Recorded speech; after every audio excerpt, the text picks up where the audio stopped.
हाँ साहब, नमस्कार, गुड इवनिंग। क्या हाल चाल है? Very very good evening to all of you. सभी बच्चों का स्वागत है एक बार फिर से अपने इस प्यारे से online YouTube channel Bihar board English medium Vidyakul पर। मैं प्रणव मिश्रा, आपका बायोलॉजी टीचर, एक बार फिर से कनेक्ट कर रहा हूँ आज बहुत ही इंपॉर्टेंट टॉपिक पर डिस्कशन करने के लिए, जो कि होने वाला है। आप सब लोग देख पा रहे होंगे स्क्रीन पे कि आपके जो ये 70 मार्क्स का एग्जाम होता है, जो कि थ्योरी एग्जाम होता है, उसमें 65 से ज्यादा यानी 65 प्लस मार्क्स कैसे स्कोर करें, ये इजी है या हार्ड है, क्या पढ़ना है क्या नहीं पढ़ना है, किन चीजों पर फोकस करना है, क्या सिर्फ पढ़ाई ही वो रीजन है, सिर्फ पढ़ पढ़ के हम नंबर ला सकते हैं, या इसके अलावा भी हमें कुछ चीजों को मैनेज करना है तब हम ये नंबर अचीव कर सकते हैं। तो बहुत ही बेसिक सा डिस्कशन है आपके लिए, लेकिन ये मजेदार सेशन होने वाला है। तो एक बार सबसे रिक्वेस्ट है कि ये सेशन ज्यादा से ज्यादा आप लोग शेयर कर लीजिएगा अपने साथी, अपने कंपटीटर्स, अपने स्टूडेंट्स जो भी आपके साथ पढ़ते हैं उन सभी के साथ, ताकि उनको भी ये फायदा मिल पाए कि हाँ, ये देख पाए कि कौन कौन सी चीजें हमें प्लानिंग करनी है और किस तरीके से हम अपने नंबर स्कोर कर सकते हैं। ठीक है,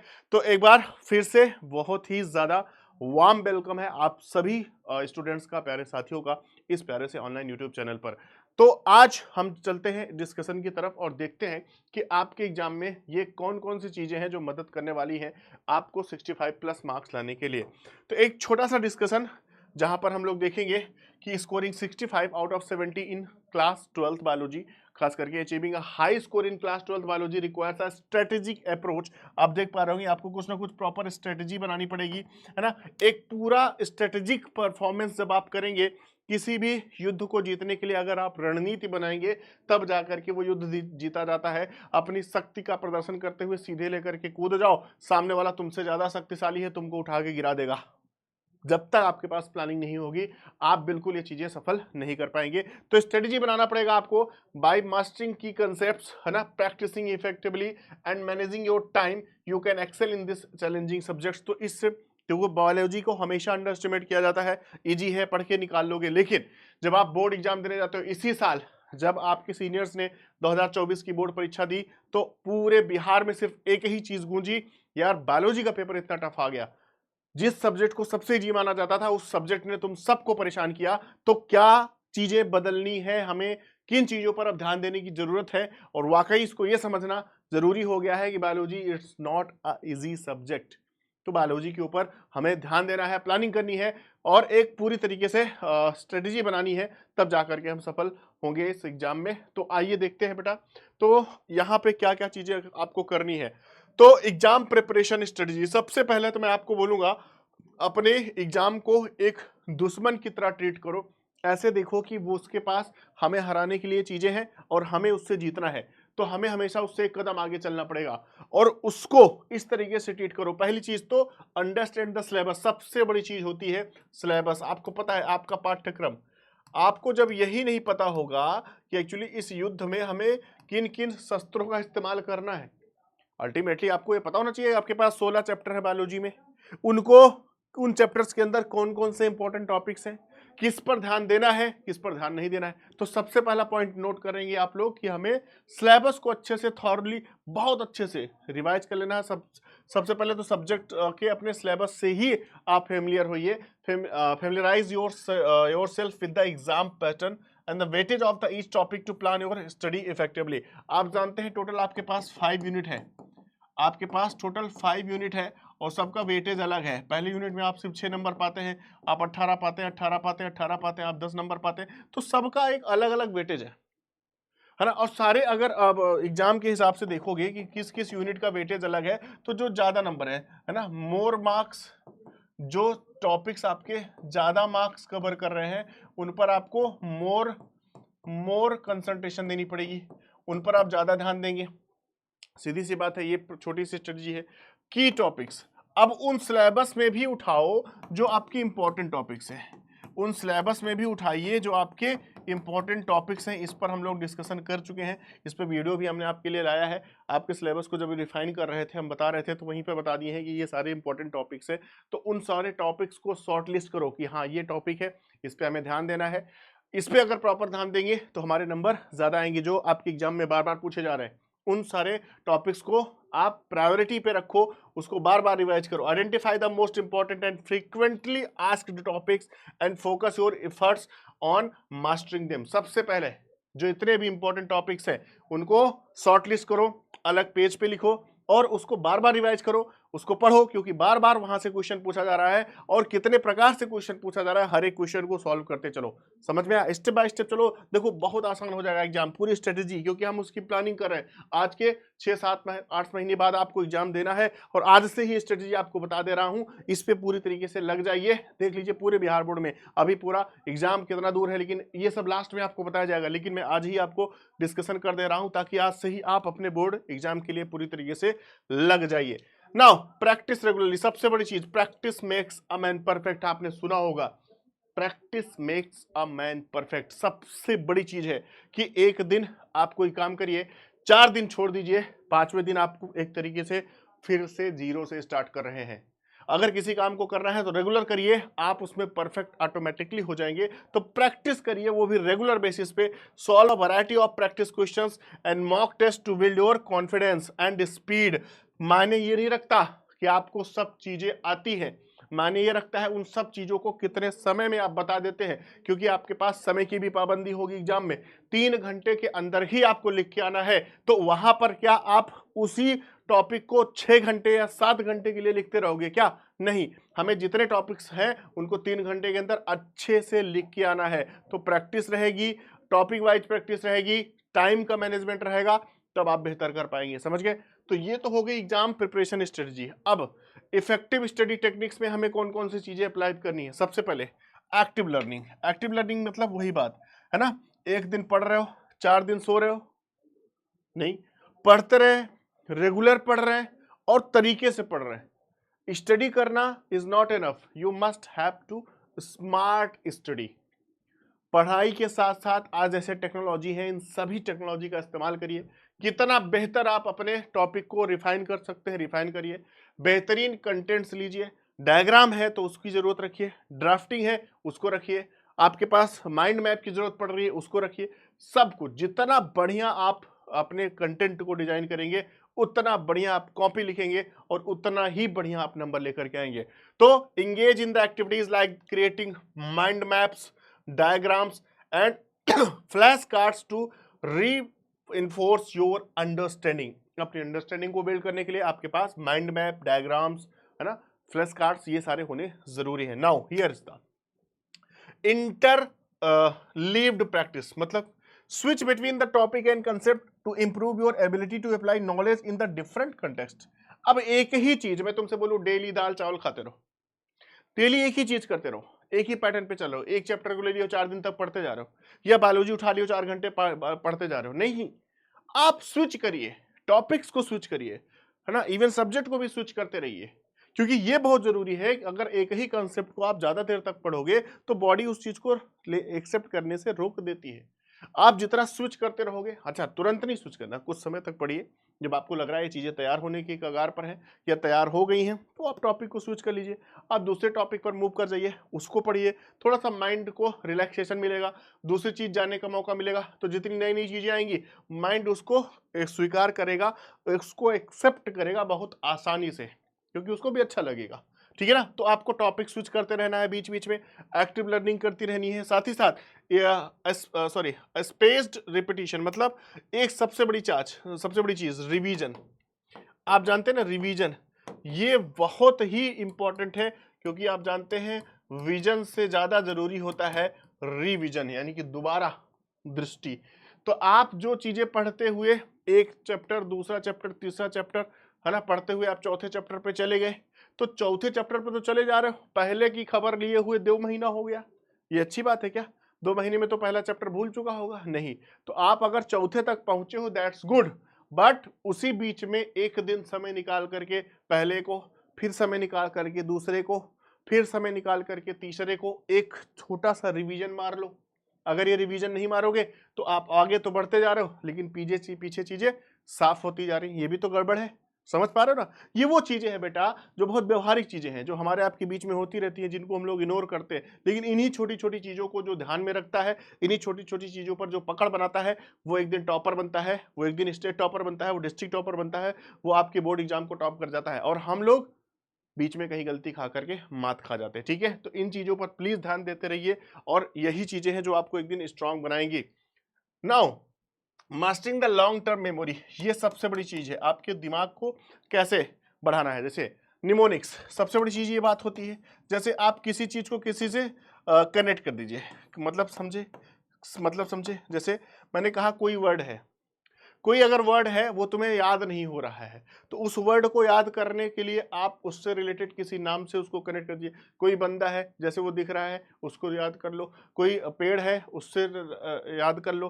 कोई जगह है, उससे कनेक्ट कर दो, या दिन से, मतलब कुछ भी। अल्टीमेटली अगर तुम्हें याद नहीं हो रही चीजें, तो उसको किसी से रिलेट कर दो, उससे किसी से जोड़ दो। जब भी उसको देखोगे तुम्हें वो याद आ जाएगा, जब भी उसको देखोगे तुम्हें वो याद आ जाएगा। जैसे use mnemonics devices like the acronyms and the rhymes to create the memorable association for the key concept, या एक कैसे कर सकते हो याद करने की ट्रिक्स। जैसे हम लोग आजकल ट्रिक्स बनाते हैं, हाँ, तो छोटी छोटी ट्रिक्स बनाइए, उसको किसी से कनेक्ट करिए, याद करने का तरीका निकालिए कि हम रट के नहीं चल सकते, हम उसको कंसेप्ट्स बिल्ड करेंगे और कंसेप्ट्स को भी किसी से कनेक्ट करके तब याद करेंगे। ट्रिक बना लीजिए। अच्छा, विजुअलाइजेशन अब सबसे बड़ी चीज होती है, जब चीजें जो आप देखते हो, जैसे पेड़ को बचपन में आपने देखा, आजीवन आपको याद रहेगा, इस तरीके से दिखने वाली चीज पेड़ है। आपने टीवी का ऐसे देखा, आपके सामने एलसीडी बैठी हुई, आपके सामने मोबाइल रखी हुई है, कोई भी चीज आप ऐसे देखते हो, जिन चीजों को आप विजुअल करके रखते हो, हमेशा उसको जब भी देखोगे, वो डायग्राम जब देखोगे, तो तुरंत आपको याद आ जाएगा ये तो ऐसे दिखता है, टीवी जैसा दिख रहा है, ये एलसीडी है, ये मोबाइल है, ये पेड़ है, ये कार है। तो विजुअल करना, यानी कि जब तक आप किताब पढ़ोगे नहीं, जब तक आप नोट्स नहीं पढ़ोगे, आपके सामने से चीजें गुजरेंगी नहीं, तब तक आपको याद ही नहीं होगा। तो आप ज्यादा से ज्यादा चीजों को अपने सामने से गुजरिए। Mentally pictures and associated information with the vivid images to aid recall. Images पर जाइए।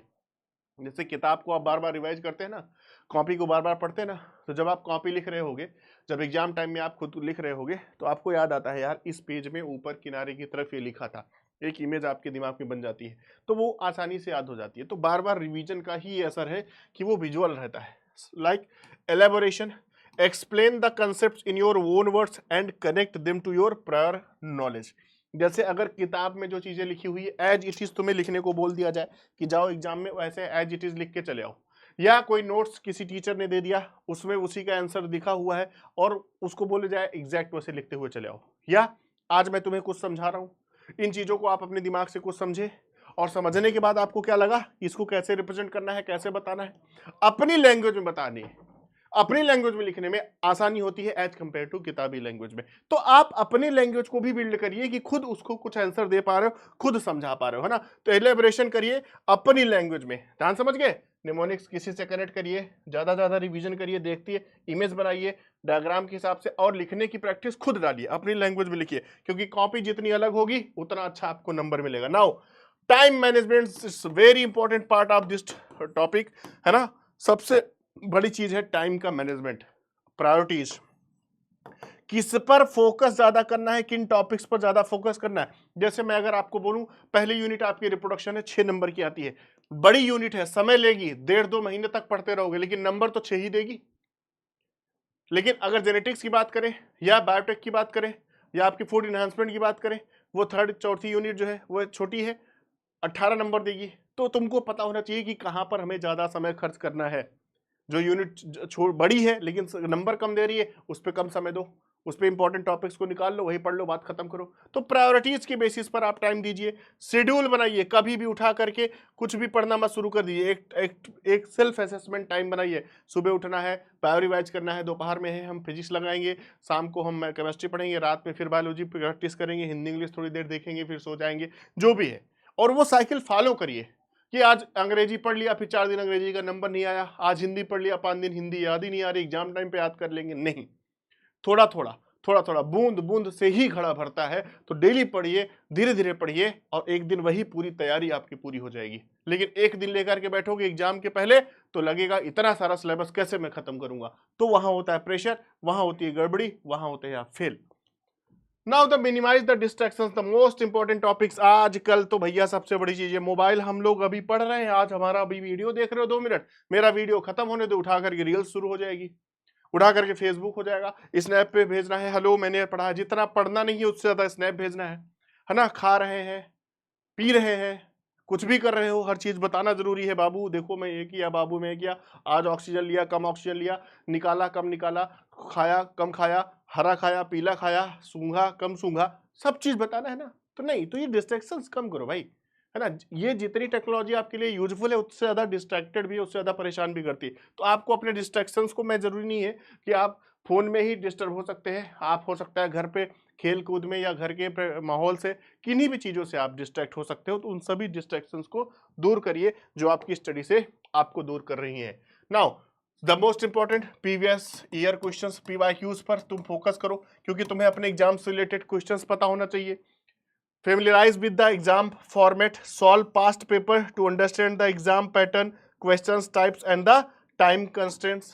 तो सबसे बड़ी चीज आपको ये पता होना चाहिए, हम टॉपिक तो पढ़ गए लेकिन अभी क्वेश्चंस इससे किस प्रकार पूछ रहे हैं। तो हर एक एग्जाम के क्वेश्चंस अलग अलग आते हैं, तो आप अपने एग्जाम से रिलेटेड प्रीवियस ईयर क्वेश्चंस उठाइए। हाँ, इस चैप्टर से ऐसे आ रहा है, इस चैप्टर से ऐसे आ रहा है, इस चैप्टर से ऐसे आ रहा है, तो आप क्वेश्चन को एनालाइज करिए कि अच्छा इसी तरीके से क्वेश्चन बनेंगे। कई बार ऐसा होता है कि बार बार पीवाईक्यू पढ़ने से हमें सारे पीवाईक्यूज तैयार हो जाते हैं और पेपर भी लगभग 50-60-70% पीवाईक्यू से बन गया, तो काम तो तुम्हारा हो गया।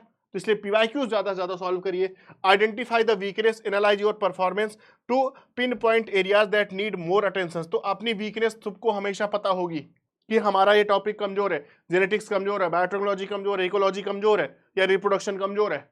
तो उस टॉपिक पर बार बार फोकस करिए, वहां के क्वेश्चन ज्यादा सॉल्व करिए, उसको मजबूत बनाइए। कमजोर को कमजोर बिल्कुल मत छोड़िए, मजबूत जो है उसको और मजबूत करिए।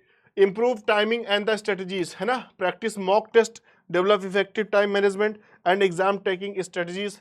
3 घंटे का पेपर 2.5 घंटे में सॉल्व करने की कोशिश करिए, 2.75 घंटे में सॉल्व करने की कोशिश करिए। एक प्रॉपर स्ट्रेटजी से सॉल्व करिए पेपर को। मॉक टेस्ट ज्यादा ज्यादा लगाइए, आपको मार्केट में मिलेंगे मॉक टेस्ट, नहीं तो आपकी कोचिंग्स में मिल रहे होंगे, है ना। उन सब के क्वेश्चंस को ज्यादा से ज्यादा सॉल्व करिए। आगे सबसे बड़ी चीज गाइडेंस और फीडबैक का होता है। तुम जो कर रहे हो वो बात सही है कि नहीं, इसको बताने के लिए तुम्हारे पास एक टीचर, तुम्हारा एक मेंटरशिप होना चाहिए। टीचर मेंटरशिप जो होता है ये दोस्त भी है, तुम्हारा मेंटर भी है, तुम्हारा साथी भी है और तुम्हें एग्जाम में आगे बढ़ाने वाला है। तो एक प्रॉपर तुम्हारे पास एक टीचर मेंटरशिप होना चाहिए। कंसल्ट योर बायोलॉजी टीचर, यानी हमसे ही कंसल्ट करो, हमारे ही तुम्हारे, हम ही तुम्हारे मेंटर हैं, हम ही तुम्हारे टीचर भी हैं। For clarification the guidance and feedback on your progress, तुम कैसे कर रहे हो, कितने स्तर पर तैयारी हो चुकी है, इसके लिए तो तुम्हें अपने टीचर की जरूरत पड़ेगी। तुम्हें कोई जज करने वाला है, तुम्हें कोई टेस्ट करने वाला है, तो वो तुम्हारा टीचर है। अपने पर्टिकुलर सब्जेक्ट टीचर से आप कनेक्ट करिए कि सर हमारी तैयारी यहाँ तक है। पीयर लर्निंग क्या होती है, आपके ग्रुप, जानते हो, ग्रुप अच्छा बनाइए। आपके आसपास के जो दोस्त हैं वो अच्छे होने चाहिए, उनसे ग्रुप डिस्कशन करिए। अब ग्रुप डिस्कशन के नाम पर बैठने के बाद ये होता है कि तुम कितनी रील भेजी, तुम्हारा हमारे तो स्नैप की स्ट्रिक टूट गई है, तुम भेजती नहीं हो, ये बातें छोड़ दो बाबू। तुम ग्रुप डिस्कशन करो, बैठो तो टॉपिक से रिलेटेड बातें करो, पढ़ाई से रिलेटेड बातें करो या फिर क्वेश्चंस सॉल्व करो। टारगेट बनाओ कि आज रात में इतने क्वेश्चंस हम लोग सॉल्व कर लेंगे। इन चीजों पर डिस्कशन करो। कंसेप्ट्स हो सकता है किसी को ज्यादा क्लियर हो, किसी को कम क्लियर हो, तो दोनों आपस में बातें करो, ठीक है। Now tutoring and the coaching, और अच्छी कोचिंग्स, है ना, कंसीडर करिए। जो भी आपके आसपास अच्छी बेहतरीन कोचिंग्स हैं, जिनके रिकॉर्ड्स अच्छे हैं, जिन्होंने आपके एग्जाम के लिए मेहनत की है, जो लगातार आपके एग्जाम के लिए डेडिकेटेड है ना, यानी कि विद्याकुल उसको सेलेक्ट करिए, उसके पास जाइए जो आपके एग्जाम के लिए लगातार मेहनत कर रहे हैं और आपको बेहतर बनाने की कोशिश कर रहे हैं, आपके उन पॉइंट्स को टच कर रहे हैं जिनको आप खुद नहीं सोच पाते कि यहां पर भी ये चीजें हो सकती हैं क्या, उनको खोज खोज कर आपके लिए बेहतरीन चीजें लाई जा रही। जैसे आज मैं ये सेशन आपके लिए लेकर के आ गया हूं कि कैसे काम करना है, समझ गए। तो इन चीजों को भी आपको ही डिसाइड करना है कि कौन आपके लिए बेहतर है और कौन बस आपको घुमा फिरा रहा है। तो अल्टीमेटली जिसका जो कंक्लूजन हमने इस पूरे वीडियो का रखना है, वो इतनी सारी पॉइंट्स रखे हैं, ये आपको देखना है ना। सिलेबस को अंडरस्टैंड करिए, एक्टिव लर्निंग करिए, निमोनिक्स ध्यान रखिए, प्रायोरिटीज किसको रखना है ना, एग्जाम फॉर्मेट के साथ आपको फेमिलियर होना है, टीचर मेंटरशिप रखनी है ना। प्रायोरिटीज की टॉपिक्स प्रैक्टिस रेगुलर करना है, इंटरलिव्ड प्रैक्टिस करना है, स्पेस रिपीटेशन करना है, रिवीजन है, विजुअलाइजेशन करना है, एलिब्रेशन करना है, शेड्यूल प्रॉपर बनाइए, है ना। डिस्ट्रैक्शंस को कम करिए, वीकनेस को पहचानिए, टाइमिंग्स और स्ट्रेटजीज बढ़िया करिए, पीयर लर्निंग यानी ग्रुप डिस्कशन करिए और एक अच्छी कोचिंग और ट्यूटर का सिलेक्शन करिए। ये सारे वो पॉइंट्स मैं आपको सामने डाल करके दे दे रहा हूँ, इन सारे पॉइंट्स पर आपको ध्यान देना है। आशा करते हैं आप सभी चीज़ों को, सारे पॉइंट्स को अच्छे से समझ गए होंगे और आपको यह समझ में आ गया होगा कि हम कहाँ गलती कर रहे हैं, कौन चीज़ों को सुधारना है, किस पे मेहनत करना है और कैसे हम अपने आप को बेहतर बना जा रहे हैं, ठीक है ना। तो बहुत बहुत धन्यवाद इतनी देर तक हमें सुनने के लिए। लेकिन यकीन मानिए ये जो भी 15-20-30 मिनट का सेशन है ये आपके दिमाग को एक अलग डायरेक्शन में ले जाने का काम करेगा। यकीन मानिए अगर इस पे आप काम करेंगे तो कल को ये रिजल्ट सिर्फ 65 प्लस नहीं होगा, ये 70 में से 70 भी होगा, ठीक है। तो भरोसा रखिए खुद पे, काम करिए, हम हैं आपके साथ, पूरे संस्था आपके साथ है, पूरी व्यवस्था आपके साथ है, पूरा विद्याकुल आपके साथ है और आपको ले जाएगा एक अच्छे रिजल्ट की तरफ। आप लोग अपना ध्यान रखें, पढ़ाई जारी रखें, मिलते हैं नए सेशन में, तब तक के लिए bye bye, take care, thank you.